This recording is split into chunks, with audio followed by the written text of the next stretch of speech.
Hola, en este video vamos a cubrir el contenido de la plenaria 1 del módulo de física para el curso de Fundamentación en Ciencias de la Facultad de Ciencias Exactas y Naturales de la Universidad de Antioquia. Espero que hayan podido ver el video que hice, que se supone para verse antes de esta, porque precisamente en esta primera plenaria vamos a hablar ya directamente de física, y entonces es muy bueno tener en la parte de atrás de nuestro cerebro, ¿cierto? Mientras vemos este contenido, aquellas cosas que estuvimos discutiendo. Entonces, en esta plenaria lo que vamos a tratar de discutir es precisamente lo que entendemos en física como movimiento y espacio-tiempo. ¿Qué es lo que entendemos por estas palabras, por estos conceptos? Con esto tratamos de resolver algunas preguntas que, como yo ya les adelantaba en el video anterior, son transversales a toda la física y por ende son preguntas que todavía permanecen como preguntas en el quehacer científico, en el quehacer de nosotros los físicos. Estas preguntas son cómo los cuerpos se mueven en el espacio-tiempo y, de todas formas, habrá que responder qué es el espacio-tiempo cuando hacemos referencia a él. Entonces, no siendo más, empecemos. Lo primero que les voy a pedir es que escaneen este código QR para que puedan diligenciar lo que yo llamo la encuesta de entrada.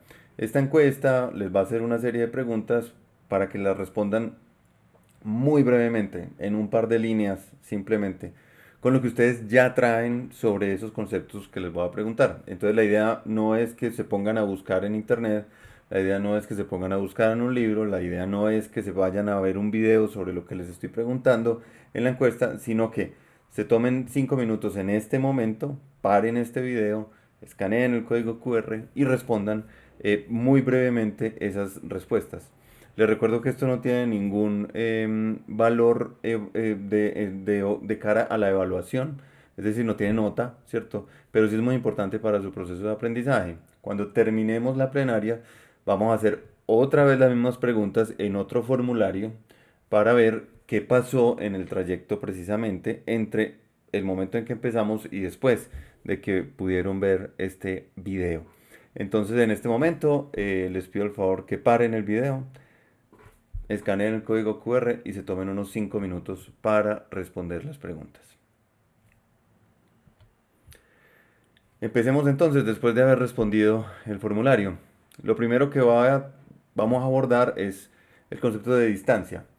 Y distancia en física muchas veces lo denotamos matemáticamente por esta delta X. Dependiendo de lo que estemos hablando, van a haber diferentes formas de denotar eso que llamamos distancia, pero por lo menos para lo que respecta en esta plenaria lo vamos a llamar delta X.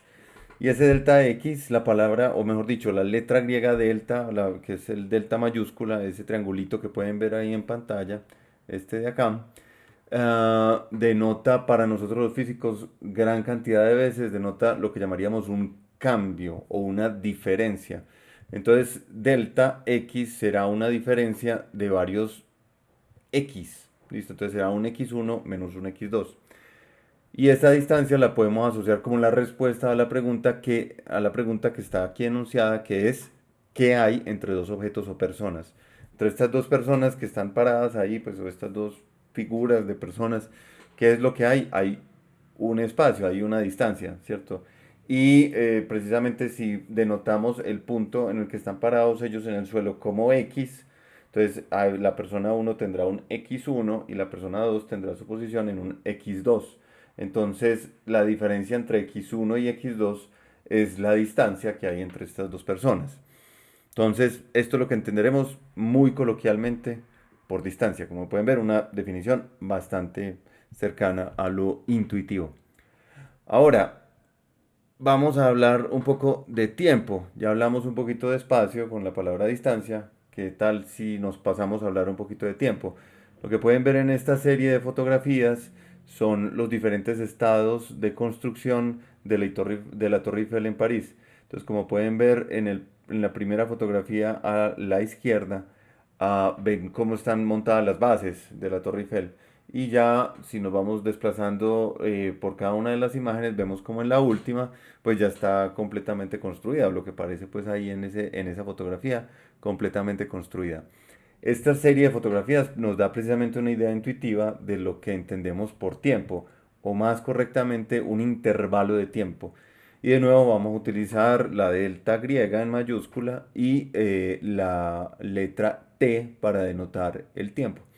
Entonces este delta T será un intervalo de tiempo y ese intervalo de tiempo es precisamente lo que hay entre dos momentos del mismo objeto.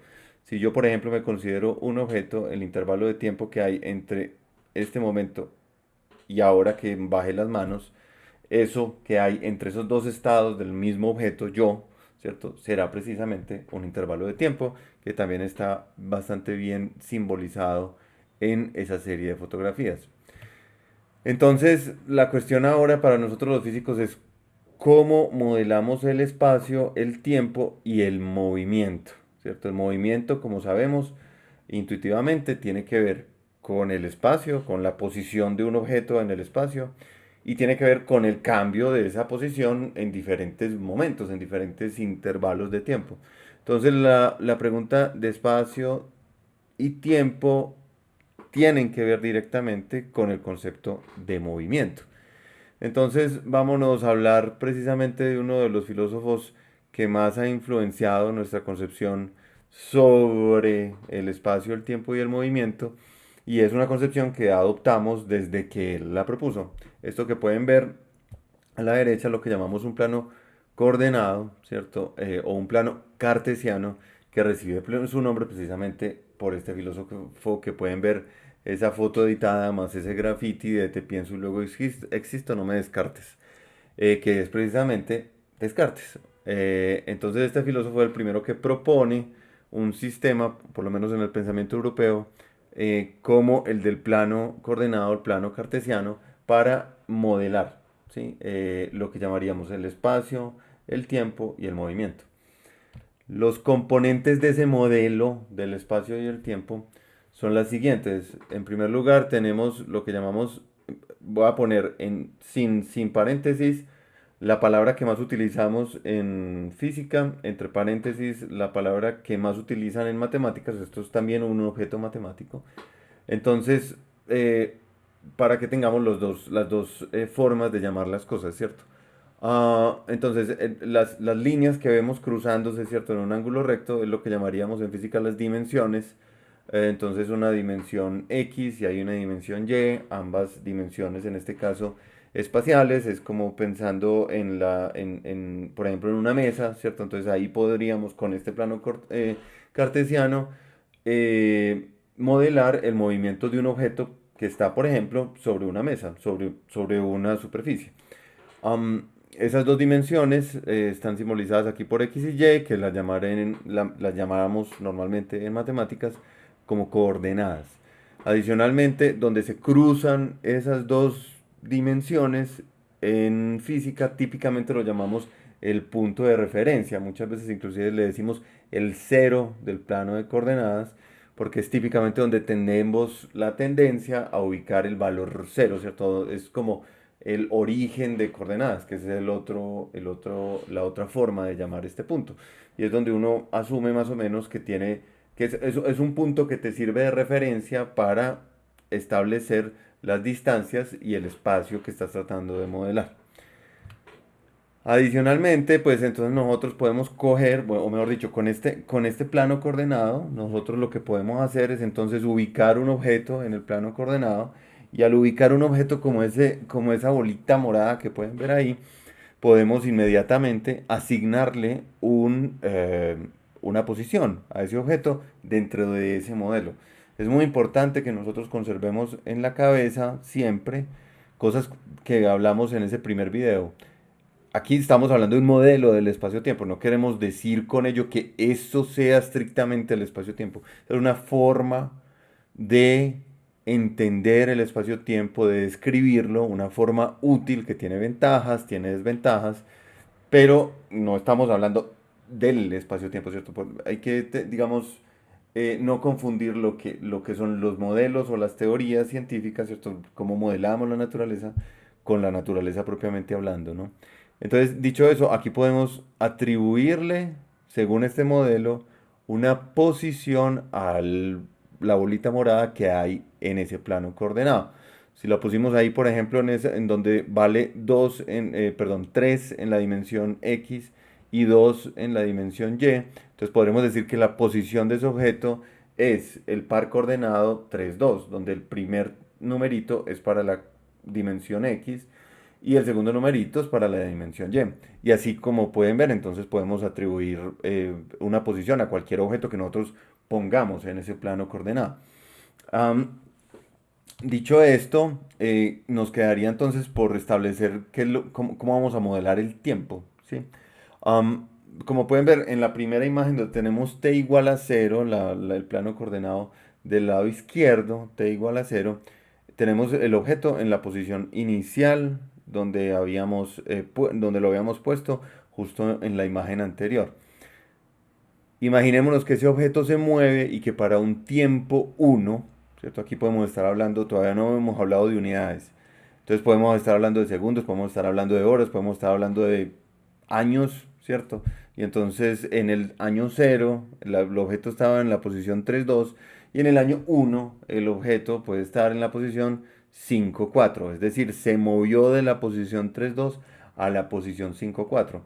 ¿Eso qué implica? Que nuestro modelo de tiempo es como una serie de fotogramas de ese plano cartesiano en el cual se van referenciando la posición de los objetos a medida que va evolucionando con el tiempo.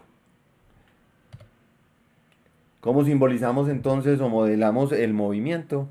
Pues lo tenemos precisamente simbolizado matemáticamente en la frase que está escrita arriba, de la posición del objeto es inicialmente 3,2 y va luego a una posición 5,4 en el segundo fotograma, en el segundo plano coordenado.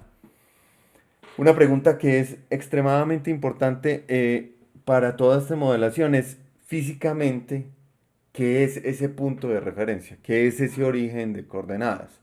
¿Cierto? Físicamente, ¿qué es? ¿Cómo lo nombramos? ¿Cómo lo encontramos? Uno llega a un salón y ¿dónde está el punto de referencia? ¿Cierto? Am, Ese punto de referencia para nosotros los físicos es alguien midiendo. ¿Listo? Ese alguien puede ser un objeto, es decir, puede ser un aparato midiendo, entonces por eso lo pongo entre comillas, pero lo más importante de esto que les estoy refiriendo en este momento es que el punto, el origen, el cero es a partir de donde nosotros tomamos una medida. Es decir, que es la definición concreta de lo que será el punto de referencia, el cero del plano coordenado, no lo podremos resolver sino hasta la plenaria 3 completamente, donde hablemos del problema de la medida, del problema de medir. ¿Qué significa medir para nosotros en física? ¿Qué significa medir para nosotros en términos generales los científicos de ciencias naturales? Entonces, déjenlo guardadito en la cabeza. Vamos a hablar de esto en la tercera plenaria a profundidad. Pero importante que entendamos que ese punto de referencia es precisamente alguien midiendo. Entonces, por ejemplo, si la persona se mueve y empieza a medir desde otra parte, el cero se mueve, el punto de referencia se mueve. Es decir, que ese cero, que por ejemplo para la matemática es bastante, ¿cómo decirlo?, más inamovible, bastante más estático, por decirlo de alguna forma, para los físicos es bastante voluble, por decirlo de alguna forma, ¿cierto? Es decir, no es tan anclado, no es tan importante en el sentido de su valor, sino en el sentido natural. Y en el sentido natural me refiero a que estamos tomando una medida en la naturaleza. Entonces, en ese sentido también, pues se vuelve muy importante hablar precisamente de unidades de medida. Ya acabamos de decir que medir es crucial, ¿cierto? Aquí les tengo algunos ejemplos. El termómetro, una balanza, una reglita, un cronómetro. y pues todas ellas tendrán unas unidades de medida. Entonces para nosotros en muy poquitas ocasiones los números no tienen unidades. Solamente, por ejemplo, para cuando contamos eventos o cuando contamos objetos en la naturaleza, no tendrán unidades. Pero si nosotros estamos midiendo, los números siempre tienen unidades.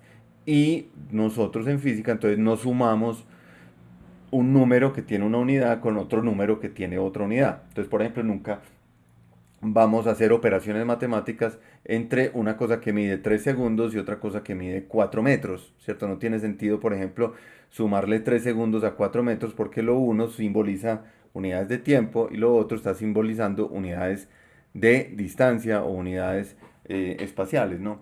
Am, Cuando no tenemos unidades, pues obviamente se pueden sumar entre ellos, por ejemplo, si vamos a contar cuántos lapiceros tengo yo en mi escritorio, eso será 5. ¿5 qué? Lapiceros, ¿cierto? Entonces, pues eso, digamos, no tiene unas unidades así físicas. O cuando contamos, por ejemplo, cuántas palabras digo yo por minuto, ¿cierto? Entonces eso va a ser un número, digámoslo, un poquito más puro en el sentido de que no estaría acompañado de una unidad. Sin embargo, pues tendrá un significado también por detrás de qué es lo que estamos simbolizando con ese número. Entonces, pues, importante tener eso en cuenta también porque precisamente de ahí en adelante nosotros estaremos hablando de unidades cada vez que mencionemos cifras o números en física. Bien, esto que les estoy presentando en este momento es lo que conocemos como un plano inclinado. ¿Listo? Esto es uno de los experimentos más antiguos en física, un caballito de batalla con el cual hemos descubierto nosotros en física un montón de cosas del movimiento de los objetos y sobre todo de la gravedad. El primero que empezó, digámoslo, a experimentar sistemáticamente con este aparatico fue Galileo.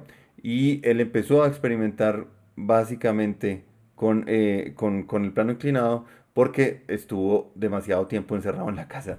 Como ustedes sabrán, hay una historia muy importante alrededor de los descubrimientos que hizo Galileo con el uso del telescopio, entre ellos pues los más nombrados son las lunas de Júpiter, que lo llevó también a apoyar a Copérnico en la idea de que la Tierra no era el centro del sistema, de nuestro sistema solar, sino que era el Sol, como sabemos actualmente en física. Digamos, por ese apoyo que le dio a Copérnico y todo un montón de problemas histórico-políticos, él terminó siendo enjuiciado por la Iglesia Católica y por poquito lo queman. Él en ese juicio decidió retractarse de lo que había dicho y pues salvaguardar su vida. Cosa muy importante que debemos aprender, yo creo, los científicos. Yo recuerdo muy bien una de las cosas que más me ha quedado grabada de los cursos que he visto y sobre todo de un curso que en su momento cuando yo entré en la carrera se llamaba Introducción a la Física con el profesor Guillermo Pineda. Después de que nos contaba esta anécdota, él decía que Galileo nos enseña o nos enseñó, mejor dicho, que uno no se hace quemar por verdades, y sobre todo por verdades como las de la física. El sistema solar va a seguir siendo el sistema solar, hubiesen quemado o no a Galileo, ¿cierto? Entonces, independientemente de que lo quemaran o no, pues esas verdades van a volver a salir a flote porque son las que están directamente en la naturaleza. Y afortunadamente no se hizo quemar porque después, aunque él se retractó, le dieron casa por cárcel, lo hicieron recluir en casa y pues digámoslo así coloquialmente como en su desparche, se puso a experimentar con relojes de agua, con estos planos inclinados y a partir de ahí sentó una cantidad de cimientos importantísimos que luego utilizaría Newton para formular precisamente la ley o mejor dicho, las leyes del movimiento y la ley de la gravitación universal. Entonces, pues este plano inclinado, como bien ven, está cargado históricamente de cosas tremendamente importantes y experimentalmente es una cosa tremendamente sencilla. Tenemos simplemente un, una rampa, ¿cierto? Por la cual vamos a poner a caer un objeto. Eso es todo. En este caso tenemos un circulito, lo pueden pensar como una esfera, ¿cierto? Que va a caer por esta rampita que tiene un ángulo de inclinación beta, como está denotado ahí. Entonces, pues nosotros como les acabé de mencionar, necesitaremos un plano coordenado para poder modelar el movimiento de este objeto de la esferita en el plano inclinado, ¿cierto? Entonces, en ese sentido, nosotros lo que vamos a tomar es, o una de las opciones que podemos optar, por las que podemos optar mejor, es coger los dos planos inclinados con el centro en la puntica de abajo de la cuña, ¿cierto? De este plano inclinado. Entonces podemos ver que podemos poner el origen de coordenadas justamente acá y vamos a tener aquí simbolizado con esa bolita redonda el centro, en esta bolita morada, perdón, el centro pues de esa esfera. Entonces luego lo que veremos es simplemente a través de diversos fotogramas, ¿cierto? Cómo es que evoluciona este movimiento, cómo es que se produce este movimiento en el tiempo. Miren que en este caso ya no les pongo X y Y simplemente, sino que adicionalmente les pongo las unidades de medida. Para nosotros los físicos, las distancias las medimos típicamente en metros o en alguna combinación, ¿cierto? De esa unidad de medida. Entonces podrá ser en metros, centímetros, milímetros, kilómetros. Dependiendo del tamaño del objeto como tal, pues habrá una unidad un poquito más adaptable, ¿cierto? Pero en todo caso, nuestra unidad de referencia son los metros en distancias. Bien, una de las preguntas importantísimas que se hizo Galileo con este plano inclinado fue, venga, si yo cambio la masa del objeto que estoy dejando caer por el plano inclinado, cambia el movimiento. Es decir, por ejemplo, aquí tenemos el objeto gris con una masa m minúscula y por aquí tenemos el objeto negro con una masa m mayúscula, para simbolizar que la m mayúscula de esa masa es mayor que la m minúscula. Entonces, si esta masa es mayor que esta, ¿cuál llega primero a la parte de abajo del plano inclinado? También lo podemos decir, cuál se mueve más rápido, ¿cierto? Cuál se acelera más de forma tal con la caída, ¿cierto? Cuál se acelera más de forma tal que llega primero. Esa pregunta la respondió el mismo Galileo y la respondió con aparaticos planos inclinados como este. Miren, este es un plano inclinado precisamente que está en el Museo de Galileo, y es un plano inclinado diseñado por él mismo, construido por él mismo. Entonces lo que tienen aquí es un riel por el cual va a bajar una bolita, ¿cierto? Que puede ser una bolita de madera o una bolita de metal, de acuerdo al peso que uno quiera y de acuerdo, pues, sí, de acuerdo a que uno lo que quiera hacer rodar por ahí. Y lo que pueden ver en esta imagen es, primero que todo por acá, por ejemplo, tiene una plomada para ver cuál es la vertical. Es cosa bastante importante para esto saber dónde está la vertical. Y luego pueden ver también una serie de unos dispositivos puestos sobre el par de rieles. Estos dispositivos son unas pequeñas campanitas que cuando la bolita que se deja caer por ahí pasa, las acciona y las hace sonar. Como pueden ver, las campanitas están a distancias distintas. Esta distancia de acá, así digámoslo a ojo, parece mayor que esta distancia entre estas dos campanitas. Y efectivamente es mayor. Entonces estas campanitas no están a la misma distancia, ¿cierto? No están separadas por distancias iguales, sino que están separadas por tiempos iguales. Tiempos iguales. Cuando yo suelto la bolita de acá, la bolita se va a ir acelerando, es decir, la bolita se va a ir moviendo cada vez más rápido. ¿Eso qué implica? Que cada vez en el mismo tiempo va a recorrer una mayor distancia, ¿cierto? En el mismo tiempo va a recorrer cada vez una mayor distancia. Por eso, si uno quiere medir tiempos iguales, pues tendrá uno que poner campanitas a distancias cada vez más largas. Y si uno tuviera un super plano inclinado, larguísimo, larguísimo, larguísimo, pues al final vas a ver que tendrías que poner las campanitas mucho más distanciadas para tener los mismos intervalos de tiempo. Bien, entonces por aquí tenemos una simulación de ese plano inclinado. Como les había dicho inicialmente, la pregunta es, venga, si cambiamos la masa, ¿será que llega primero la masa más pequeña? ¿Será que llega primero la masa más grande? Entonces vamos a hacer aquí este experimento con ayuda de un simulador. Por aquí lo que tengo es, puedo cuadrarle la velocidad inicial, por aquí puedo ponerle la masa, lo voy a considerar sin fricción, estos son los coeficientes de fricción. Esta es el ángulo, el que tiene este plano inclinado, lo vamos a dejar ahí en los 20 que tiene directamente. Y esta es la aceleración de la gravedad. Listo. Entonces lo que vamos a hacer es que yo lo voy a poner que se mueva y lo voy a pausar en algún momento. Por ejemplo, este es el punto 1 en el tiempo 1.7 y vamos a ver los valores de velocidad, de aceleración y la distancia recorrida. Entonces, como pueden ver, en tiempo fue 1.703, ¿cierto? Luego en velocidad es igual a 5.7, la velocidad que tiene en ese momento ese objeto. La aceleración será 3.35 y finalmente la distancia que alcanza a recorrer en ese intervalo de tiempo es 4.86. Esto fue para una masa de 0.1 kilogramos. Esto 0.1 kilogramos. Muy bien. Entonces ahora vámonos a otra masa de 10 kilogramos. Listo. Como pueden ver, directamente la simulación se reinició. Entonces ahí está en la misma posición inicial. Y lo único que cambié fue la masa. Voy a mirar entonces para el mismo tiempo cuánta velocidad ha llegado, cuánta aceleración tiene y cuánta distancia ha recorrido. Entonces vamos a ponerla a correr y más o menos cuando esté en el 1.7 lo voy a parar. Vamos a darle, lo paré un poquito antes y véalo aquí, 1.703. ¿Cuál velocidad tiene? 5.7, exactamente la misma velocidad que tenía el otro objeto de 0.1 kilogramos de masa. ¿Cuánta aceleración tiene? 3.35, exactamente la misma aceleración que tenía el otro objeto de 0.1 kilogramos.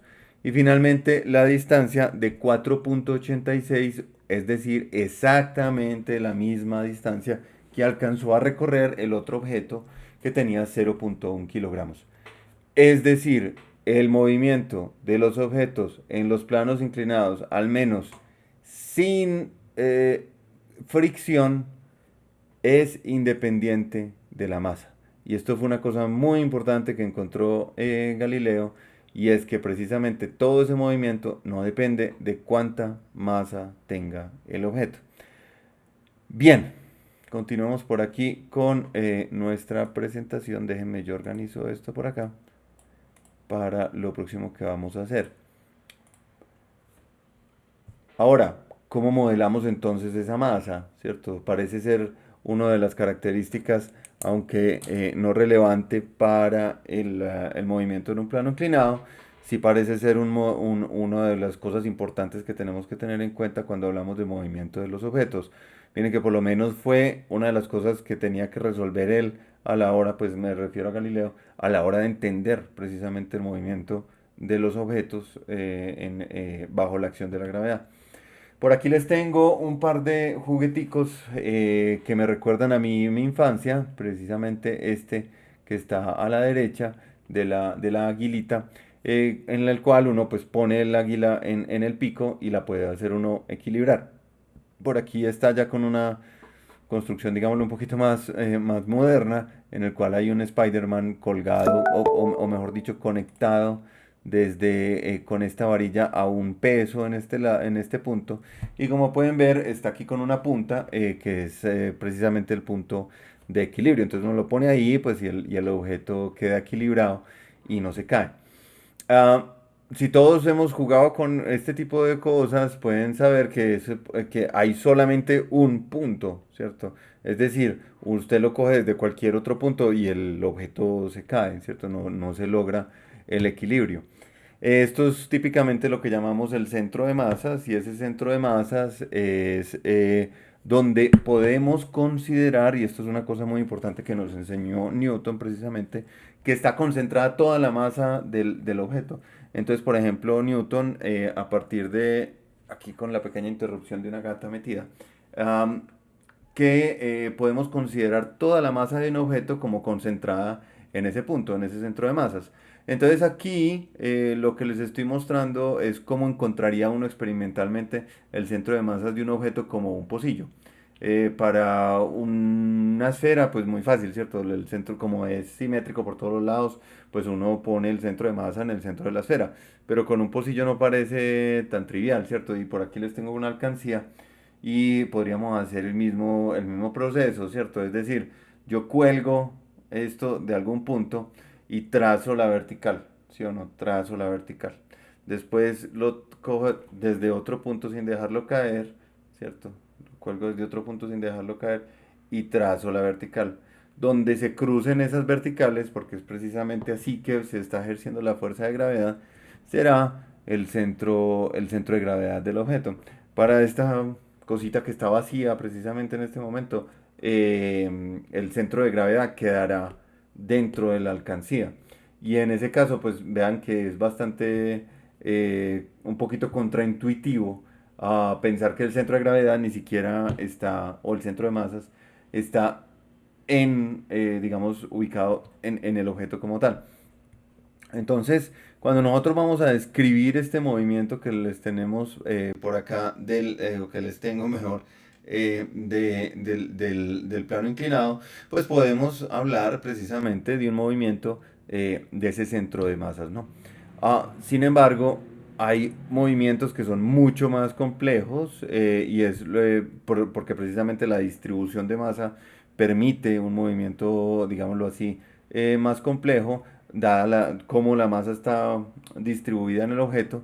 Y por aquí les tengo lo que llamaríamos un trompo, que es uno de esos ejemplos icónicos del movimiento de un cuerpo rígido. Un cuerpo rígido entendemos algo como esto, que no es fácilmente deformable, ¿cierto? Cuando yo le aplico una fuerza como esta, ¿cierto? Lo voy a mover precisamente para uno de los dos lados, el objeto no se deforma, ¿cierto? Alguna fuerza. Evidentemente, si le aplico demasiada fuerza, pues el objeto se deformará o se dañará.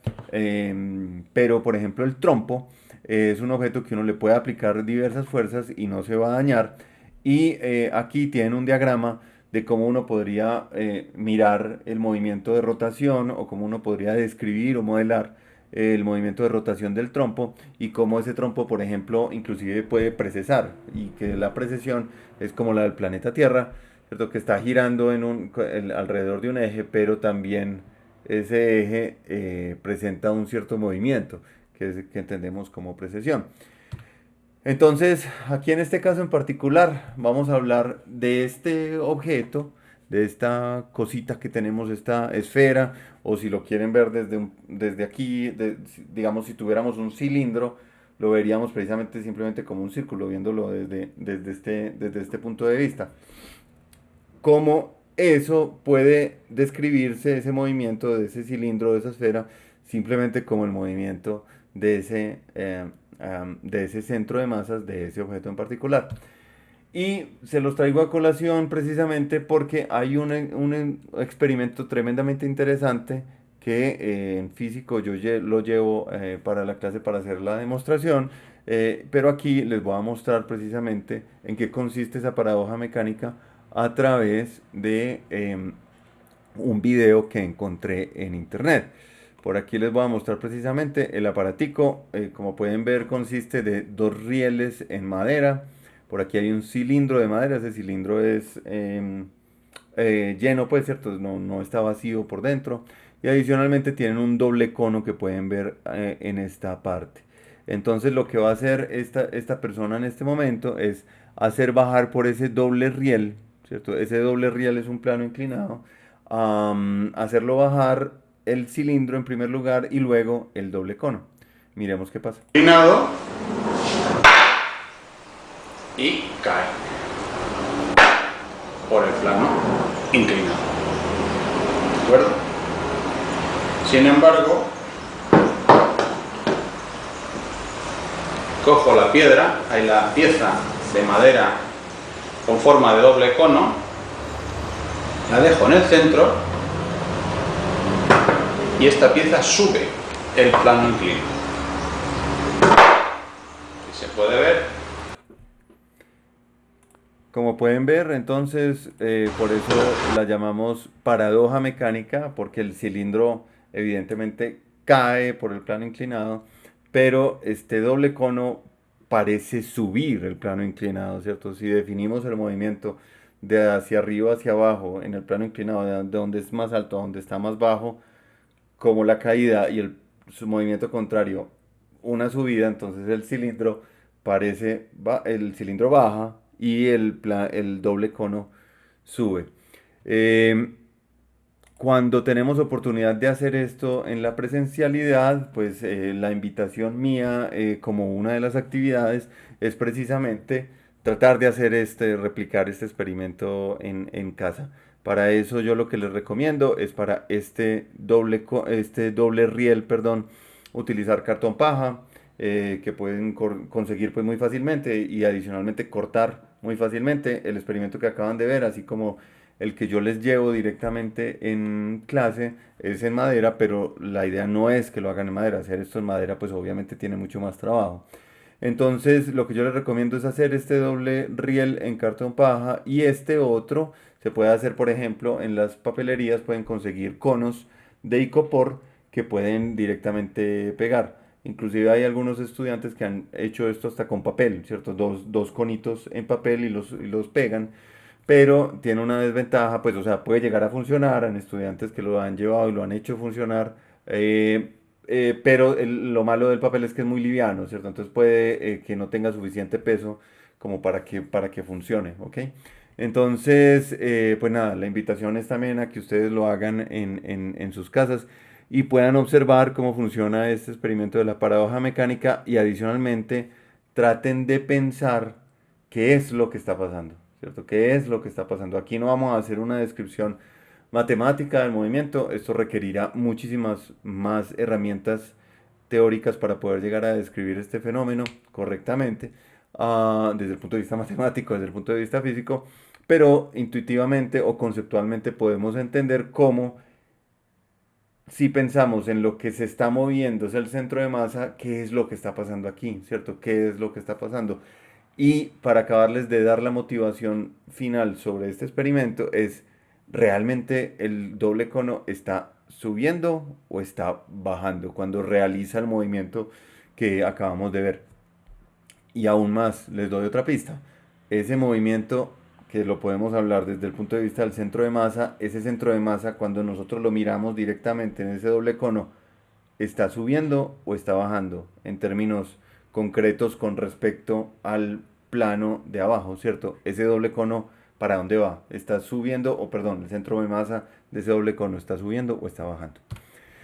Bien, finalizando esta parte que acabamos de hablar de descripción de la modelación del movimiento, del espacio, del tiempo, eh, todo esto que acabamos de ver es lo que los latinos, o es decir, los romanos, llamarían el teatrum mundi. Ver al mundo como un gran teatro y ver al mundo como nosotros como espectadores y aquellas cosas que están en el mundo, la naturaleza, como si estuvieran desarrollando una obra de teatro, ¿cierto? Como si estuvieran en un escenario y ellas hacen su movimiento. Las cosas en la naturaleza hacen sus movimientos, hacen sus fenómenos, y entonces vemos a la naturaleza como un gran teatro en el cual ocurren cosas y nosotros estamos allí para ser espectadores de esas cosas o de esos fenómenos, de esas actuaciones, de esas, sí, de esas acciones de los objetos. Eso es precisamente el plano coordenado, el plano cartesiano, ver cómo allá, en ese plano cartesiano, en ese escenario, las cosas se mueven, interactúan y hacen lo que tienen que hacer. Esa forma de ver la naturaleza es precisamente muy relacionada con esa concepción latina, esa concepción romana de precisamente ver, ¿cómo decirlo? Como ver el mundo desconectado de lo que de nosotros, ¿cierto? Es decir, ver como que las cosas suceden independientemente de lo que nosotros hagamos y ver que nosotros podemos hacer una descripción de todo eso sin la interferencia de otros objetos. Entonces ya ahora la historia de la física para responder las cuestiones del espacio, del tiempo, de la distancia, del movimiento, empiezan a tomar un tinte, digamos, lo más moderno cuando empezamos a resquebrajar esa imagen del Teatro Mundi. ¿Qué pasa si las cosas están conectadas con el teatro? Es decir, ¿qué pasa si las cosas no las podemos considerar completamente desligadas de ese espacio-tiempo? ¿Cierto? Entonces, si nosotros ponemos el escenario, el espacio-tiempo, y le ponemos objetos encima, pero el espacio-tiempo no se relaciona en absoluto con esas cosas, es lo que llamamos el plano cartesiano. ¿Qué pasa si eso no es tan así? ¿Cierto? ¿Qué pasa si en realidad hay una conexión entre los objetos y el espacio-tiempo? Esa pregunta es rara, pero vamos a ver que tiene todo el sentido del mundo. De hecho, el mismo Galileo se dio cuenta de que el espacio-tiempo y los objetos no deberían, no, o mejor dicho, no los deberíamos considerar tan independientes. ¿Qué pasa, por ejemplo, si en el plano coordenado para describir el movimiento en un plano inclinado, lo monto sobre el objeto y no lo pongo por fuera? ¿Cuál es su velocidad en todo tiempo? ¿Cuál es su posición en todo momento? Si uno toma este punto de referencia. Su posición en todo momento será cero. Su velocidad en todo momento será cero si la medimos con respecto a ese punto de referencia que estamos tomando en el objeto. El mismo Galileo se dio cuenta de esto y hablamos entonces de una relatividad que es la que ya conocemos históricamente como la relatividad galileana. Esa relatividad se puede enunciar o se puede resumir en esta frase. El movimiento es relativo al observador. No hay movimiento ni reposo absoluto. El movimiento es relativo al observador, no hay movimiento ni reposo absoluto. Es decir, depende de dónde me pare yo a observar un fenómeno, ese fenómeno tendrá movimiento, o mejor dicho, o en ese fenómeno habrá movimiento o no. Habrá movimiento o habrá reposo. Entonces de aquí ya se nos resquebraja un poquito esa imagen de que, por ejemplo, una cosa se está moviendo simplemente. No, si yo me monto en esa cosa, si mi observación yo la hago desde el punto de vista de esa cosa, pues entonces habrá es reposo, habrá movimiento. Bien, este es el primer sacudón, digamos, lo que uno le puede hacer a ese modelo cartesiano del espacio-tiempo y el movimiento. Sin embargo, por allá en 1900 y pico, llegó alguien que le dio un sacudón inclusive más grande, un primer sacudón. Después le pegó otro sacudón todavía más grande a ese modelo, un sacudón que de hecho hizo que ese modelo cartesiano simplemente no sobreviviera a ese sacudón. Esto que pueden ver aquí es una imagen generada a través de inteligencia artificial a mi gran amigo Dali. Y le pregunté por esto que está escrito en esta casillita roja. A physicist sitting on a photon particle while drinking a cup of coffee. Y esto se lo pedí que me lo hiciera en Cyberpunk Anime Style. ¿Por qué en ese estilo? Pues porque es un estilo de anime que me gusta a mí particularmente, en lo personal. Pero esto fue precisamente lo que trató de hacer Einstein. Sentarse, considerar que él estaba sentado en un fotón, moviéndose con el fotón, y cómo veía el mundo a partir de ahí, ¿cierto? Cómo veía que se movían las cosas, si es que se podían ver desde ahí, y cómo entonces cambiaban conceptos como la distancia, como el tiempo, como la posición. Y lo que él encontró es tremendamente interesante. Y es lo que conoceremos luego como la relatividad especial de Einstein. Entonces, por favor no confundir, ya hablamos de relatividad galileana, fue lo que mencionamos hace unos minutos. Ahorita vamos a empezar a hablar de la relatividad especial de Einstein. ¿Por qué se está tomando un tinto? Pues porque los físicos nos encanta el café, entonces la única forma en que yo me puedo imaginar a Einstein montado en un fotón es tomándose un café, ¿cierto? Resulta que a partir de ese momento nos toca descartar el, valga la redundancia, plano cartesiano. Entonces, pues aquí nos toca decirle a nuestro querido amigo, muy bien, tu modelo nos sirvió bastante, pero desde el momento en que nos da por analizar la naturaleza en este tipo de fenómenos, es decir, a muy altas velocidades, es decir, a velocidades cercanas a la velocidad de la luz, ya tu modelo no funciona. Y por ende, el modelo Teatrum Mundi no funciona. Es decir, ya las vainas no están rígidas independientemente del movimiento del objeto. El teatro cambia, el escenario cambia. Si el objeto que se está moviendo se mueve a velocidades muy cercanas a la velocidad de la luz.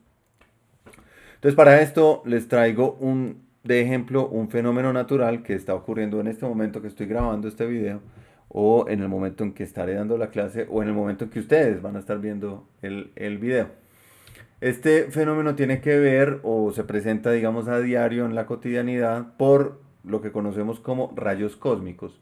A partir de los diversos fenómenos que ocurren en la naturaleza, más específicamente, por ejemplo, los que ocurren en los centros galácticos, que son muy activos, de todo lo que puede ocurrir ahí, de colisiones, de calentamiento de gases, de todo lo que puede ocurrir en esos centros galácticos, salen disparadas partículas. La gran mayoría de las partículas que salen disparadas son núcleos de helio, es decir, un protón y un neutrón pegaditos, ¿cierto? O dos protones y dos neutrones pegaditos, son protones de helio, perdón, núcleos de helio o protones. Salen muchos protones despedidos, ¿ok? Esos protones pues salen a viajar por el universo y muchos de ellos pues llegarán a la Tierra, así como nos llegan las luces de las estrellas, así como nos llegan la luz de los centros galácticos, pues nos llegan también los protones del centro del universo, de esos centros galácticos, perdón. Entonces esos nos llegan, interactúan con la atmósfera y al interactuar con la atmósfera, pues colisionan con los gases que hay en la atmósfera y generan unos chorros de partículas que están aquí dibujados, ¿cierto? Entonces esto es simplemente para simbolizar cómo son esos chorros de partículas. Resulta que esos protones allá inicialmente salieron despedidos a altísimas velocidades. Y entonces cuando llegan a la atmósfera, pues llegan con altísimas velocidades o muy alta energía, ¿cierto? Y entonces al colisionar con un átomo de la atmósfera, las partículas que se van a producir a partir de esa colisión, pues tendrán también altas velocidades y altas energías. Entre ellas hay una particulita que se produce preferencialmente en este tipo de colisiones y que se llaman los muones. ¿Listo? El muón es un primo hermano del electrón. El muón es un primo hermano del electrón. Entonces es tremendamente parecido al electrón. ¿Qué tiene de diferencia? Que tiene más masa que el electrón. Y tiene una particularidad que es que interactúa muy poco con la materia. Muy poco. Entonces es capaz de penetrar inclusive la corteza terrestre, ¿cierto? Entonces si nosotros estamos, por ejemplo, aquí sentados en un primer piso, por ejemplo, un edificio, no tiene ningún problema en atravesar todo el edificio y llegar a donde estamos nosotros. No tiene problema en atravesarnos a nosotros por completo y que nosotros no nos demos cuenta en lo absoluto. Y tiene otra particularidad a diferencia del electrón. El electrón es una partícula típicamente estable, es decir, usted la pone a viajar y ella va a viajar tranquilita, ¿cierto? A menos de que interactúe con otra cosa, no va a cambiar su naturaleza.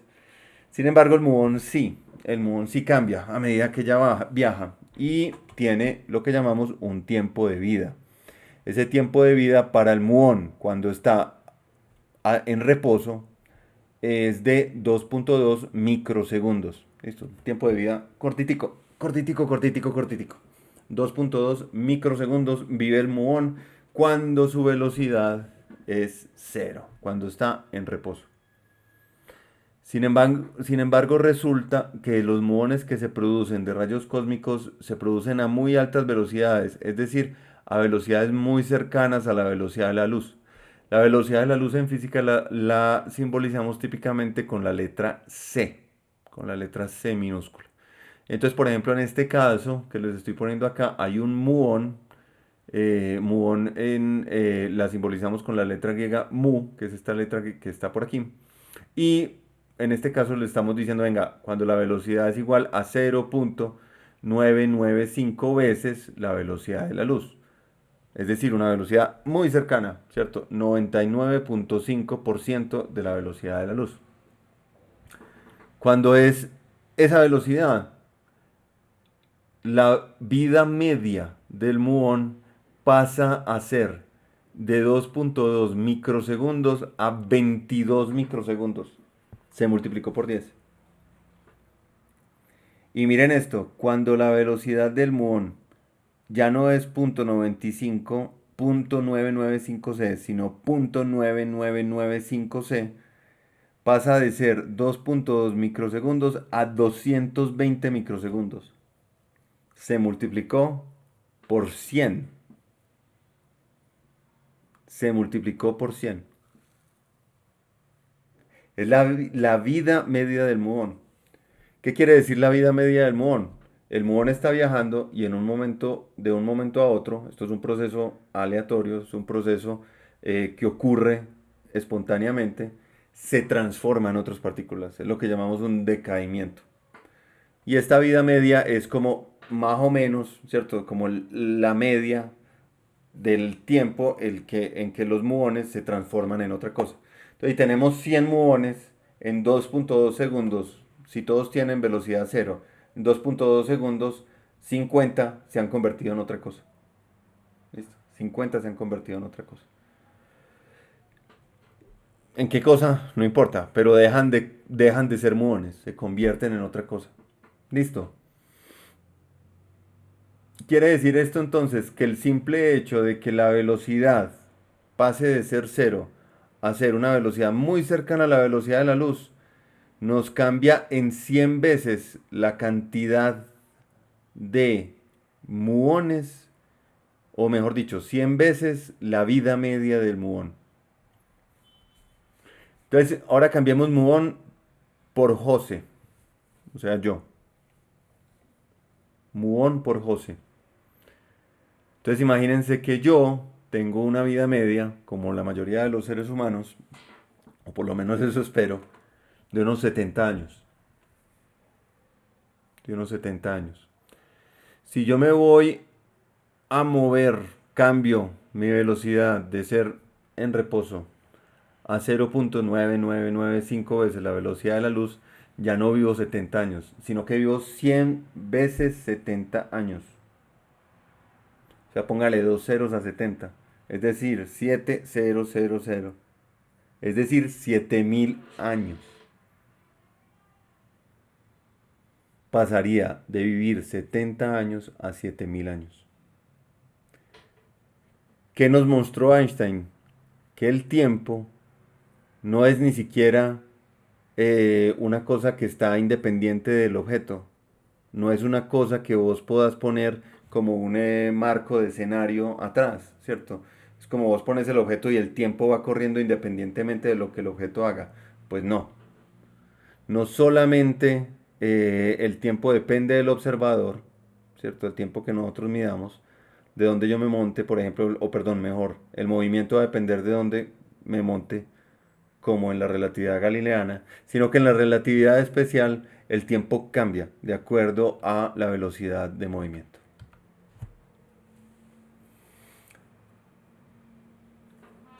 Lo último que quiero mencionar sobre relatividad especial es que no solamente el tiempo depende de la velocidad a la que nos estamos moviendo, sino también el espacio. Lo que les acabé de explicar en este caso fue lo que llamamos la dilatación temporal, pero también existe una cosa que llama la contracción espacial. Cuando yo voy a velocidades muy cercanas a la velocidad de la luz, ya la distancia que veo no es la distancia en reposo, sino que esa distancia se contrae. Ya no es una distancia larga, sino que la distancia se contrae.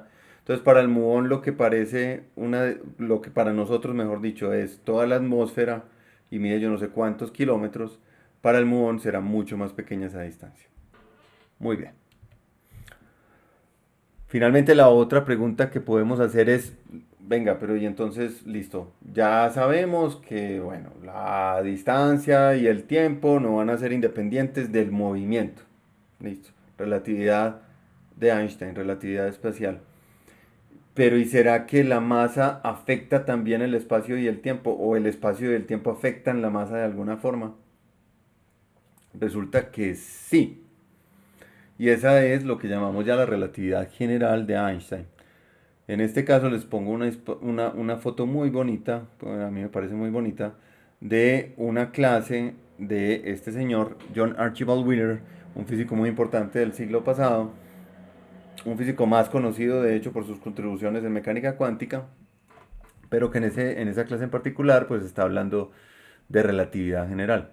Y lo que él está escribiendo ahí es en inglés: Space-time tells mass how to move and mass tells space-time how to, y ahí va a acabar de escribir. Se los digo en español.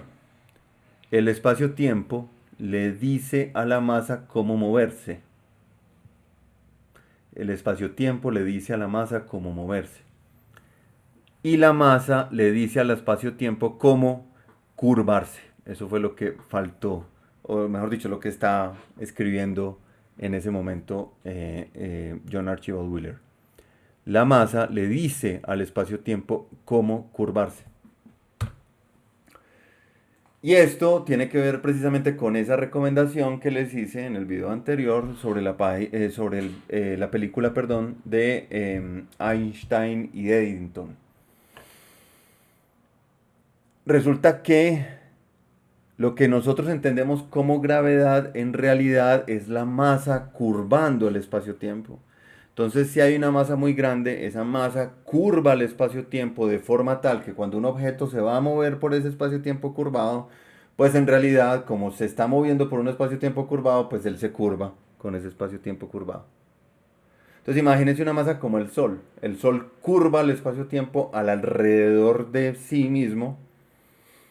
Y cuando un objeto va a pasar por ahí, pues lo que hace el objeto simplemente es seguir esa curva que tiene el espacio-tiempo. Entonces Descartes no estaba un poquito equivocado, estaba tremendamente equivocado. Usted no puede poner objetos en el espacio-tiempo y pretender simplemente que el espacio-tiempo está ahí para recibir los objetos y que no le va a pasar nada. Si usted pone objetos muy masivos en el espacio-tiempo se deforma y ya usted no puede utilizar ese esquemita de venga, todo bonito, todo geometría euclidiana, cuadradito por aquí y por allá. No, señor, ya quedó la cosa curva. Y eso inclusive sucede para objetos que no tienen masa, como la luz. Lo que hizo Eddington precisamente fue ver cómo cambiaba de posición estrellas que estaban detrás del Sol por el efecto de la curvatura que produce la gravedad del Sol en el espacio-tiempo.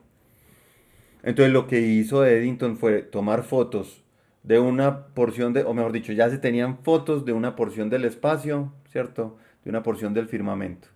Esperar a que hubiera un eclipse solar total, de forma tal que vos tenés el sol, tenés la luna adelante, ¿cierto? Te tapa el sol y entonces podés tomar otra vez fotos de esa misma región del firmamento.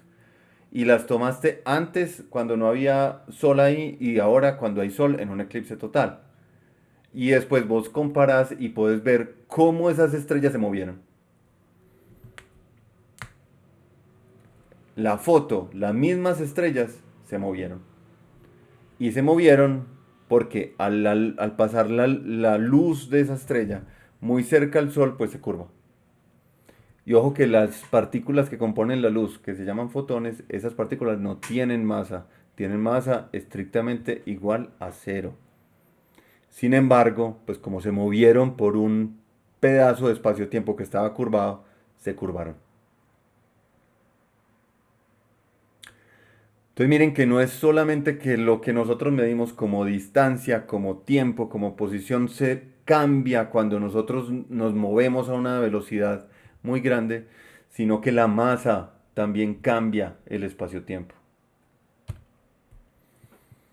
Para terminar, entonces, lo que quisiera o lo que los invito es a escanear este código QR y tratar de responder las preguntas que están ahí, que son exactamente las mismas preguntas que teníamos en la encuesta de entrada, está la encuesta de salida, pero ya a la luz de lo que acabamos de ver en esta sesión, en esta plenaria.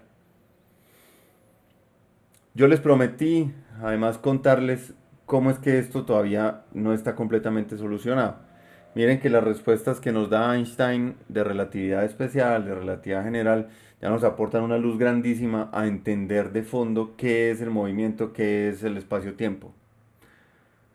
Sin embargo, nosotros sabemos, y lo vamos a ver en la plenaria 3, que para poder explicar correctamente la materia necesitamos una cosa que se llama la mecánica cuántica. Ese formalismo es el de la mecánica cuántica, si bien nos permite describir supremamente bien el comportamiento de la naturaleza en escalas atómicas moleculares, ese formalismo es incompatible con la relatividad. Es decir, sabemos que la relatividad especial y la relatividad general son teorías transitorias, no son teorías completamente finales. Y llegaremos, o mejor dicho, sabemos que tenemos que llegar a una teoría que llamamos anticipadamente gravedad cuántica. Sin embargo, no hay una teoría definitiva para eso, es decir, no tenemos una respuesta definitiva para cómo es el espacio-tiempo a la luz de lo que conocemos con la mecánica cuántica. Entonces, si bien hemos avanzado muchísimo en la física, en tratar de entender y dar respuestas a lo que es el espacio-tiempo y el movimiento, aún quedan incógnitas para responder. Entonces, de nuevo, les reitero la invitación, escaneen porfa este QR, respondan, tómense el trabajo de responder esas preguntas en vista de lo que acabamos de revisar en este video. Y asúmanlo de nuevo como una estrategia pedagógica, ¿cierto? Como un recurso didáctico para nosotros entender qué tanto nos sirvió, digamos, todo este video para poder ver o describir los conceptos que están detrás de esas preguntas.